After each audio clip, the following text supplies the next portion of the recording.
Last year Bedurulanka 2012 మూవీతో మంచి విజయాన్ని సొంతం చేసుకున్న హీరో కార్తికేయ లేటెస్ట్ గా ఇప్పుడు బజే వాయు వేగం అనే మూవీతో ఆడియన్స్ ముందుకైతే వస్తున్నాడు. ఇంక ఈ సినిమా ఈ మంత్ ఎండింగ్ లో భారీ పోటీలో రిలీజ్ కాబోతుంది.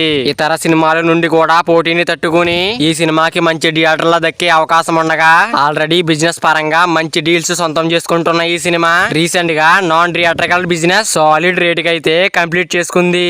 యూవీ క్రియేషన్స్ వాళ్ళు ఈ సినిమాని నిర్మించడం క్వాలిటీ పరంగా ఎక్కడా కాంప్రమైజ్ అవ్వకపోవడంతో మంచి ఓటీటీ రైట్స్ అలాగే డిజిటల్ రైట్స్ ఈ సినిమాకి సొంతం అవడం విశేషం. బడ్జెట్ లెక్కలు క్లియర్ గా తెలియలేదు కానీ ఆల్మోస్ట్ నాన్ థియేట్రికల్ రైట్స్ తోనే బడ్జెట్ లో చాలా మొత్తం రికవరీ అయ్యిందని అంటూ ఉన్నారు. ఇప్పుడు ఓవరాల్ గా అన్ని లాంగ్వేజెస్ లో కలిపి ఓటీటీ రైట్స్ 10 కోట్లకు పైగా ఈ సినిమా సొంతం చేసుకుందట. ఇంకా మ్యూజిక్ రైట్స్ అలాగే శాటిలైట్ రైట్స్ అన్ని కలుపుకుని మరో 5-5.5 కోట్ల దాకా బిజినెస్ అయితే సాధించిందంట ఓవరాల్ గా. ఇంకా ఓవరాల్ గా నాన్ థియేట్రికల్ రైట్స్ 15.5 కోట్లకు పలికాయని సమాచారం. ఇంకా చిన్న సినిమాకి ఈ రేంజ్ లో నాన్ థియేట్రికల్ రైట్స్ పలకడం అంటే మామూలు విషయం కాదు. దాంతో మేకర్స్ ఇప్పుడు సినిమాని ఓన్ గానే రిలీజ్ చేయడానికి ప్రయత్నాలు అయితే చేస్తూ ఉండగా థియేట్రికల్ రన్ లో వచ్చేవన్నీ కూడా వాళ్ళకి బోనస్ అనే చెప్పాలి.